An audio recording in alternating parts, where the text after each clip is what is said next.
not a game, it's a rich thing. गालो माँ को लेकर वापस आ रही थी। वो घर के करीब पहुंची तो माँ सो चुकी थी। गालो ने क्रेमलिन फोन मिलाया। सब ठीक है ना, इसका पहला सवाल था। एक छोटा सा मसला है, ट्रम्प ने फोन के बारे में बताया। गालो के असाब खींच गए। ये कैसे हुआ? पता नहीं, शायद बर्फबारी की वजह से।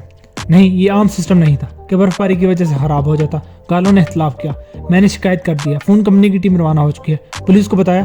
गालो ने इस्तफसार किया। हाँ, वो पेट्रोलिंग के बाद वापस चले गए हैं। फोन कंपनी का अमला पहुंचे तो मुझे फोन करना।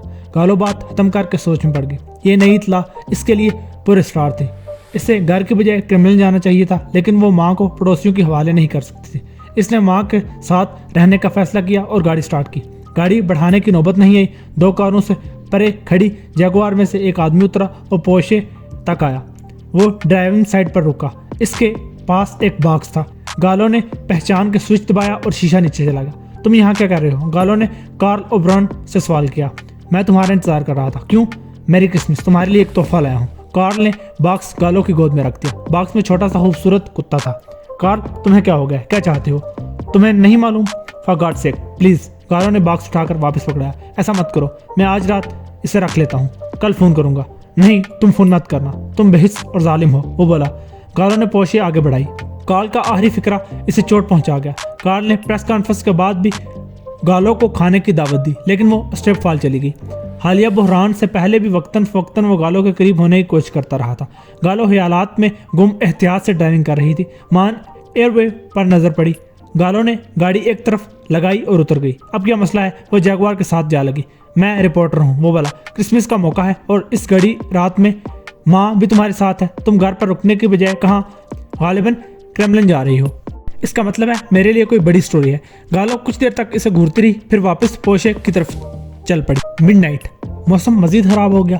तूफानी माहौल था। क्रेमलिन पहुंचने में तवक्को से ज्यादा वक्त सर्फ हुआ। ब्रॉड ने गालो और ट्रंप की गुफ्तगू सुन ली थी और फिक्रमंद था। इससे खतरा था कि गालो को शक हो गया तो वो खुद क्रेमलिन पहुंच जाएगी। इनकी वैन 2 बैरियर अबूर करके गेट हाउस तक आ गई। वहाँ 2 गार्ड चौकस थे। ब्रॉड ने देखा एक वुली और दूसरा मैकनन था। वुली ने शनाख्त तलब की। 4 कार्ड्स इसके हवाले कर दिए गए। वुली ने बगौर देखने के बाद एंट्री की और कार्ड वापस कर दिए। वैन आगे बढ़ गई। ब्रॉड घबराहट का शिकार था। हैरी मेक का बाहरी कर्जा इसे सब कुछ करने पर मजबूर कर रहा था। ब्रॉड लैपटॉप लेकर उतरा। नाइजल और डेजी के हाथों में टूल बॉक्स थे। एल्टन के हाथ में कीमती चर्मी ब्रीफकेस था। ब्रॉड को ब्रीफकेस सिचुएशन के खिलाफ लग रहा था। वो बोर्ड से ग्रेट हॉल और फिर रिसेप्शन पर आए। वहाँ डेस्क पर 2 गार्ड थे। एक जवान खूबसूरत औरत जो ब्रॉड के लिए अजनबी थी। दूसरा सुपरवाइजर गार्ड ट्रम्प था। चंद जुमलों का तबादला हुआ और ट्रम्प ने औरत की रहनुमाई में इनको कंट्रोल रूम की तरफ रवाना कर दिया। औरत का नाम सूजन था। कंट्रोल रूम में 2 गार्ड मॉनिटर्स देख रहे थे। सूजन ने तारुफ करवाया। एक टोनी और दूसरा डॉन था। वो दोनों भी ब्रॉड के लिए अजनबी थे। CPU यहाँ है। सूजन ने एक दरवाजा खोल के इशारा किया। ब्रॉड ने शुक्रिया अदा किया और चैम्बर में चला गया। किसी चीज की जरूरत पड़े तो इस्तकबालिया पर आना। सूजन ने रुस्ती का इशारा किया। ब्रॉड ने फिर शुक्रिया अदा किया और सूजन के जाने के बाद इत्मीनान की सांस ली। बेशतर मरहले कामयाबी से तय हो चुके थे। चैम्बर में computer alarm system, phone system, security cameras, monitors और दीगर आलात मौजूद थे। ब्रॉड ने लैपटॉप सिक्योरिटी कंप्यूटर से मुंसलिक कर दिया। डेजी मशकूक और मुतनफ़र नजरों से इसे घूर रही थी। ब्रॉड हमेशा हैरी मेक की बदमाश बेटी से हाइफ रहा था। स्विमिंग पूल में दुर्गत बनने के बाद वो मजीद खौफजदा हो गया था। इसके लिए डेजी की नुस्वानियत मुकम्मल तौर पर मशकूक थी। तुम बाहर गार्ड पर नजर रखोगी, ब्रॉड ने डेजी से कहा। डेजी के जारहाना तासुरात गहरे हो गए। ताहम वो बाहर चलेगी। ब्रॉड ने वीडियो फीड को कंट्रोल करने वाला प्रोग्राम खोला। तमाम कैमरों की इनपुट का जायजा लिया। नाइजल और एल्टन खामोशी से ब्रॉड की सरगर्मी का मुशाहिदा कर रहे थे। ताहम ब्रॉड की तकनीकी कार्रवाई इनकी समझ से बालातर थी। मान ब्रॉड के मोबाइल ने इसकी सरगर्मी में भी हलल डाल दिया। क्रेमलिन गालो को कॉल करने जा रही थी।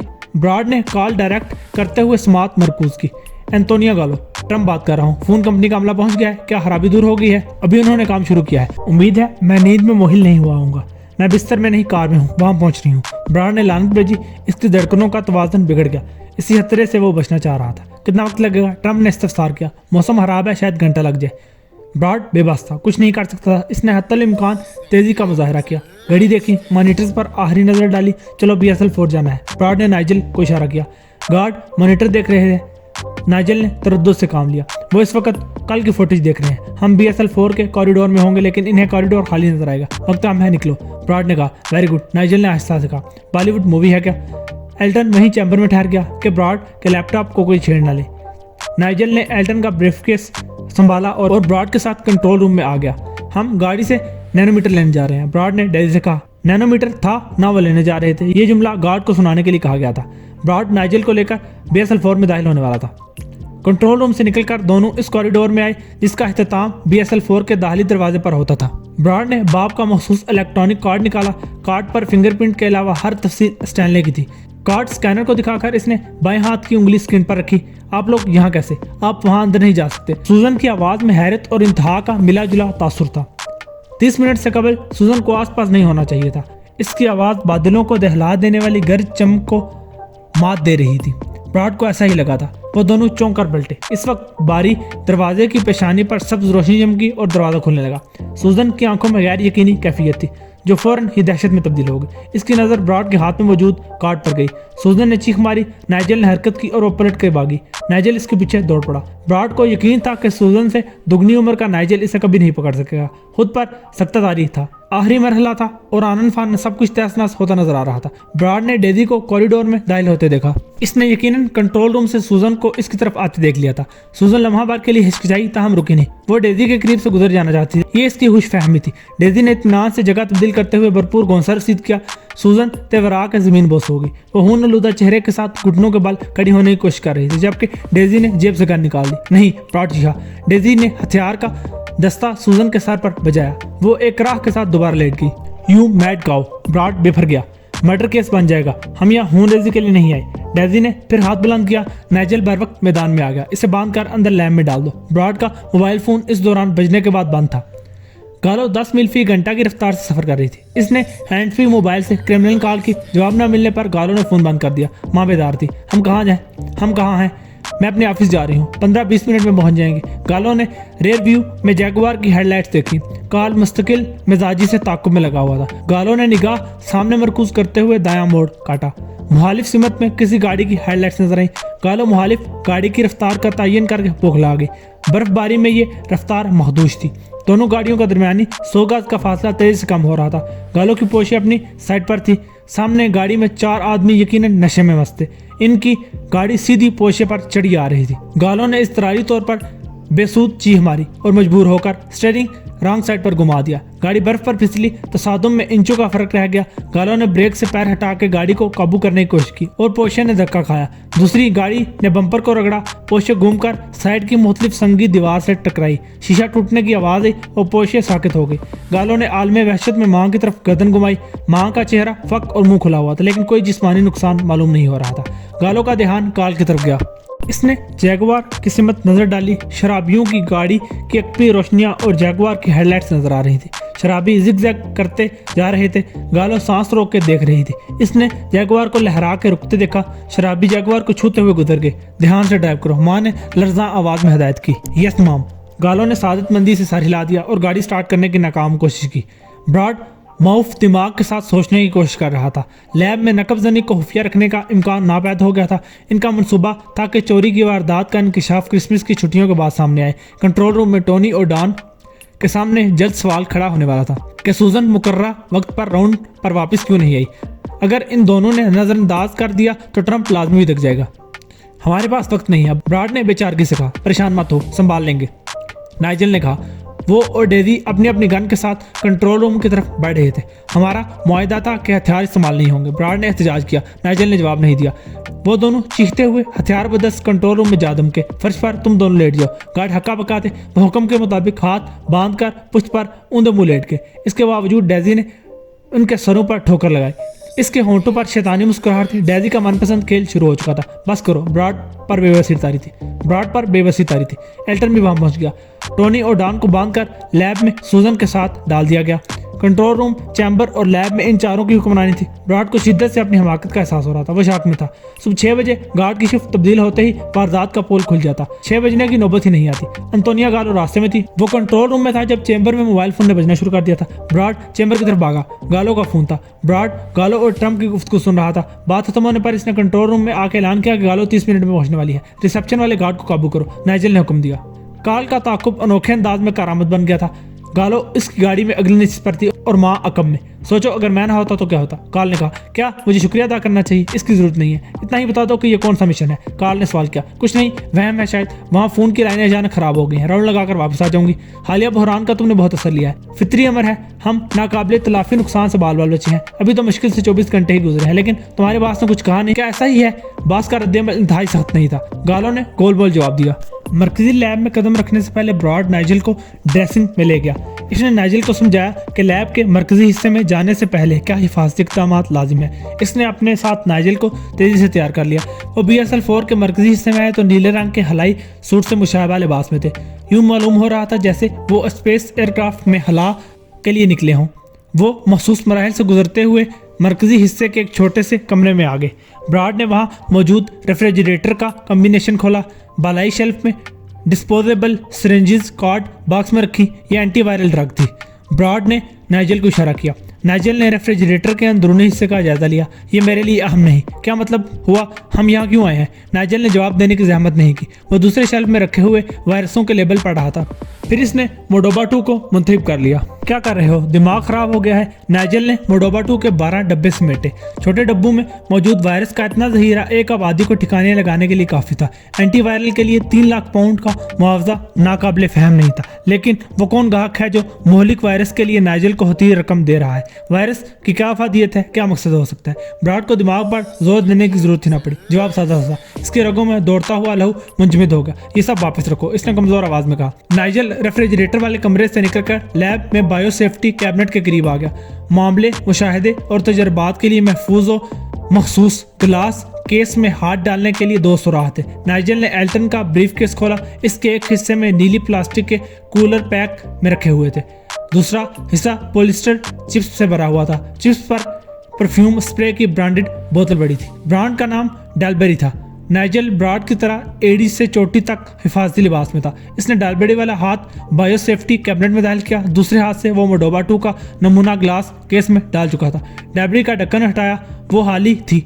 ब्रॉड सख्ती की कैफियत में सब कुछ देख रहा था। नाइजल ने वायरस का डब्बा खोलकर पायरक्स ग्लास ट्यूब निकाली और इसमें मौजूद महलूल डैम्बरी बोतल पर मुंतकिल कर दिया।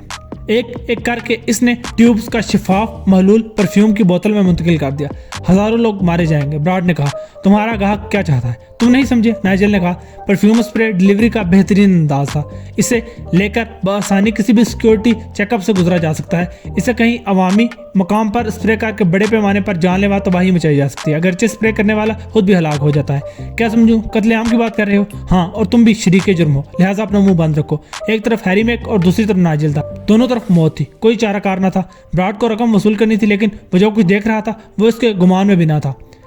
काम हो गया। गेट पर गार्ड से इस्तफसार हुआ। कुछ और चीजें लानी पड़ेंगी, एल्टन ने कहा। इस मौसम में जा के आओगे? जल्दी वापस आने की कोशिश करेंगे। एल्टन ने खिड़की का शीशा बंद करके वैन आगे बढ़ा दी। वो क्रेमलिन की हदूद से निकल रहे थे कि ब्रॉड ने दूसरी गाड़ी की हेडलाइट्स देखी। जगुआर जनूब की सिमत से आगे बढ़ रही थी। एल्टन करीबी मोड़ से शुमाल की सिमत निकल गया। ब्रॉड ने अकब में झांका। जगुआर का रुख क्रेमलिन की तरफ था। गालो पहुंच गई है, लेकिन 1-2 मिनट की ताहीर से। 1:15 बजे गालो ने अपना पास और मांग की पेंशन बुक कॉल के हवाले की। ये अपना प्रेस कार्ड गार्ड को दिखाओ। गालो ने शीशा नीचे करके मैकनन को हाथ हिलाया। मेरे साथ 2 विजिटर हैं। हेलो मिस गालो। मैकनन ने प्रेस कार्ड और पेंशन बुक कॉल को वापस की। ट्रंप अंदर रिसेप्शन पर मिलेगा, इसने कहा। खराबी दूर होगी। इन्हें चंद पार्ट्स दरकार थे, वो अभी गए हैं, दोबारा आएंगे। मैकनन ने जवाब दिया। कितने अफराद थे? गालो ने तशवीश महसूस की। 4। अंदर कितने हैं? 4 गए। मैकनन ने कहा। क्या मतलब? पार्ट्स लेने 4 चले गए? तुम अहमक हो। गालो गाड़ी से उतरकर अंदर की तरफ भागी। तुम यहीं रुको। इसने कॉल को रोक दिया। इस्तकबालिया पर सन्नाटा छाया हुआ था। 2 में से एक तो पेट्रोल पर था, तो दूसरे को वहां होना चाहिए था। वो कंट्रोल रूम की तरफ लपकी। वो भी वीरान था। गालो का दिल बैठ गया। इसने मॉनिटर का जायजा लिया। वहां कोई हरकत नजर नहीं आ रही थी। हदशात ने गालो के असाब कशीदा कर दिए। इसने एक बार फिर बगौर मॉनिटर्स का जायजा लिया। रात 12 बजे के बाद तारीख बदल के 25 हो चुकी थी। दिसंबर 25, क्रिसमस की रात। वो 1 बजे वहां पहुंची। BSL-4 के मॉनिटर्स के कोनों पर तारीख अभी भी 24 थी। मॉनिटर्स 1 दिन पुरानी फीड की अक्कासी कर रहे थे। किसी ने टैंपरिंग की थी। गालो के दिमाग में खतरे की घंटियां बज रही थी। इसने टूटे बिखरते आसाब के साथ कंप्यूटर संभाला। BSL-4 के अंदरूनी और बैरूनी तमाम मॉनिटर्स 1 दिन पीछे की मंजरकशी में मसरूफ थे। गालो ने चंद मिनट में नुक्स को दूर कर दिया। वो दहशत के आलम में लैब का अंदरूनी मंजर देख रही थी। वहाँ चेंजिंग रूम के बाहर गार्ड को बांध के बिठाया गया था। सूजन लेटी हुई थी। ओ गॉड, नहीं। गालो की चीख निकल गई, इनको मरना नहीं चाहिए। इसने झपट कर फोन उठाया, इसे वापस रखना और अपना मोबाइल फोन निकालना। पहले माइकल रॉस और अब इतनी जल्दी ये हमला, वो फेल हो गई। वो बुरी तरह स्टैनले की यकीनी बर्बादी की वो खुद जिम्मेदार थी। गालो ने रीजनल पुलिस हेडक्वार्टर का नंबर मिलाया। लाइन पर कांस्टेबल डेविड रीड था। गालो ने इसे वारदात और खतरात से आगाह करते हुए इमदाद तलब की। फ्रैंक हेलमेट घर पर था। गालो ने इसके लिए हंगामी पैगाम छोड़ा और फिर BSL 4 की तरफ लपकी। बर्फबारी बढ़ती जा रही थी। वैन के टायर बर्फ में उलझे हुए थे और रफ्तार 10 मील फी घंटा से भी कम हो गई थी। वाइपर भी जवाब देने लगे थे। एल्टन के लिए विंडस्क्रीन के बाहर देखना बहुत मुश्किल हो गया था। इसने वैन रोक दी। ब्राड का दिल कह रहा था कि दरवाजा खोलकर बाहर कूद जाए और तूफान में गायब हो जाए, लेकिन वो अभी तक हैरी मेक के 2.5 लाख पाउंड का मकरूज था। वो कर चुका है, बगैर मार भी नहीं सकता था। एल्टन वैन से उतरकर सफेद धुंध में रूपोश हो गया। 20 मिनट बाद वो फिर वैन में आ गया। वैन स्टार्ट होकर कछुए की चाल से आगे बढ़ी। रुख बदल के कुछ दूर जाने के बाद ठहर गई। ब्राड ने बाहर झांका। डेविड ड्रॉप इनका चमकता निशान बर्फानी फिजा में झिलमिल कर रहा था। पार्किंग में 7-8 गाड़ियां खड़ी थी। एल्टन ने वैन वॉक्स हॉल स्ट्रॉ के साथ रोक दी। सूजन काउच पर लेटी हुई थी। डॉन की पेशानी पर चोट थी। दोनों की मरहम पट्टी कर दी गई थी। चारों गार्ड से हासिल होने वाली मालूमात भयानक सूरत हाल की अक्कासी कर रही थी। वहां पहुंचने वाली टीम का ताल्लुक फोन कंपनी से नहीं था। यह हकीकत शक्को शुबे से बालातर थी। मुनज़्ज़िम माहिराना मनसूबेबंदी के बगैर वहां दाखिल होकर BSL 4 में कदम रखना मुमकिन न था। लैब से क्या चुराया जा सकता था? इस सवाल का जवाब बहुत आसान था। असल सवाल यह था कि चोर कौन थे और उन्होंने फुल प्रूफ सिक्योरिटी को क्यों कर तोड़ा। टोनी और डॉन ने चोरों की गुफ्तगू के बाद जुमले दोहराए, जिनके मुताबिक इनकी मुलाकात किसी क्लाइंट के साथ 10 बजे तय थी। क्लाइंट के पास वो हाली हाथ नहीं जा सकते थे, गोया खुली आंखों से भयानक ख्वाब देख रही थी। 12 से 1:15 तक गालो ने लैब की फुटेज देखना शुरू की। मॉनिटर पर ये सब कुछ नजर नहीं आ रहा था, लेकिन कंप्यूटर ने महफूज कर लिया था। गालो ने बायो हैजर्ड सूट में 2 अफराद को मुतहरिक देखा। वो सांस रोके मुशाहिदा कर रहे थे। एक ने बासानी कोड लगाकर वायरस वाला रेफ्रिजरेटर खोल लिया। गालो ने रिकॉर्डिंग एक मकाम पर रोकी और फ्रेम को बड़ा करके देखा। वाल्ट खोलने वाले का साथी मोडोबा 2 का जहीरा उठा रहा था। गालो का दिल बैठ गया। दहशत ने इसके दिलो दिमाग को अपने शिकंजे में ले लिया।